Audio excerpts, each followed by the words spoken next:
Hey, what's up, guys? It's Paulie here, and somebody just asked me a question. They said, I got an electric vehicle, Paul, and I want to sign up for Uber or for Lyft with my electric vehicle. So I started scratching my head, and I said, what kind of car you got? Oh, I have a Nissan Leaf. So I looked it up, and it said a Nissan Leaf only has 100 miles of range, and it takes 3.5 hours to charge. Now, I started thinking about it because I have a 2009 Prius. I started thinking, I put in $10, $15, $20 of gas in my car, and I get a lot of miles out of it. Would I drive a Nissan Leaf? Would I do this job with the Leaf? I started thinking about it. I must have thought about it for a good 15, 20 minutes, looking it up on Google. And I thought to myself, if I had a car that I could drive, except I just can't fill up the gas, it would take me 3.5 hours to fill up the gas, would I still drive it? And what barriers might I run into? What things would make me nervous? What are the things that my electric vehicle wouldn't be able to do? And I started thinking about it. It's those long rides. Say you got a 75-mile ride or a 50-mile ride.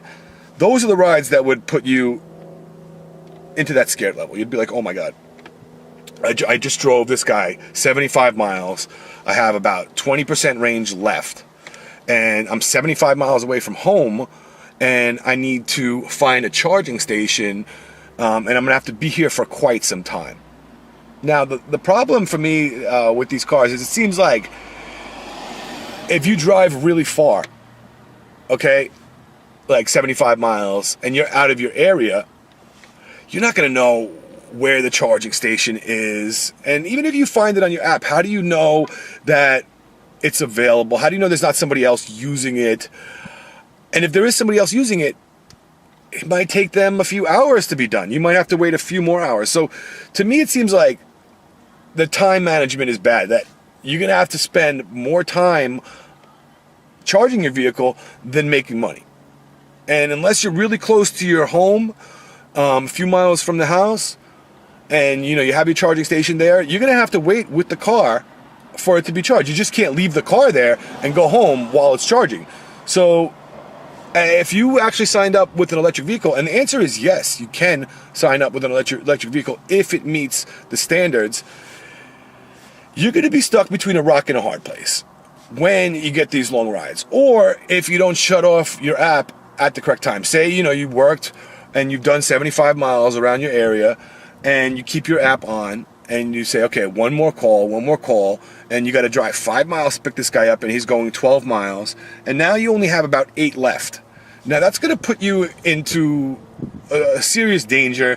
You're going to be very stressed, and you're not going to be able to tell your passenger the truth. You're not going to be able to tell them, we're in a car that could potentially lose all of its battery, and we're going to be stuck here on the road. If you told a passenger that, they would freak out immediately. And, would you do that? Would you actually continue to the point where your car didn't have enough battery? If that were the case, then you shouldn't do it. You just shouldn't do it. If you're going to work for Lyft very minimally and just do it around your area and just do it a little bit, or Uber, and not go all day, not go to the point where, your car battery level is really low and you're going to make a dangerous situation, then I would say, yeah, do it. But if you want to make a lot of money and you want to work all day and you want to go out there and you really want to burn those miles, don't sign up with an electric vehicle. Sign up with like a 4-cylinder or a hybrid or something. You could have 2 cars on your account. So you could have an electric vehicle and you could have a hybrid or a 4-cylinder, and you could use both of them. But the problem is going to be when you drive up to somebody, because keep in mind, you don't know where they're going before you get there. You have to get there and press arrive to even know where they're going. Actually, no. They have to get in your car for you to know where they're going. So if you go to someone's place, you drive there, and you get there, and you don't have that much battery left. Say you have enough for 49 miles, and they get in the car and they say they're going 42 miles. You slide the app, and you say, okay, They're in my car. Let's go. I have the passenger. You slide the app.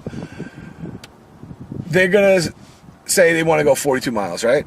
So you're going to have to tell them right there, sorry, sir, I can't go 42 miles because I'm in an electric vehicle and I only have enough range for 49 miles.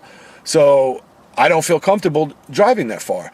You're going to get one starred by the passenger, and that's going to affect your rating tremendously, and you're not going to last long as a driver. So what I would do is I wouldn't sign up with an electric vehicle. I would say forget it. It's going to be too much of a hassle. It could potentially cause a hazardous situation one day. And I would just stay away from it. I would go out and purchase some other car if you really want to become an Uber or Lyft driver.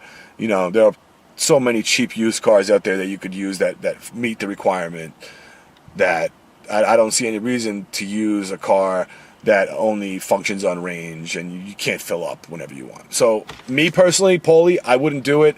If you're signing up for Uber or Lyft, use that promo code. You can get up to $1,000 as a new Uber driver and up to $5,000 as a new Lyft driver. Peace out, guys. I hope that was a decent video. I hope you liked it, and I hope, you know, if you're signing up with a Nissan Leaf with something with only 100 miles in range, to really consider it, and be really careful and be really alert, and always be looking at the battery and making sure that, you know, the range didn't go down.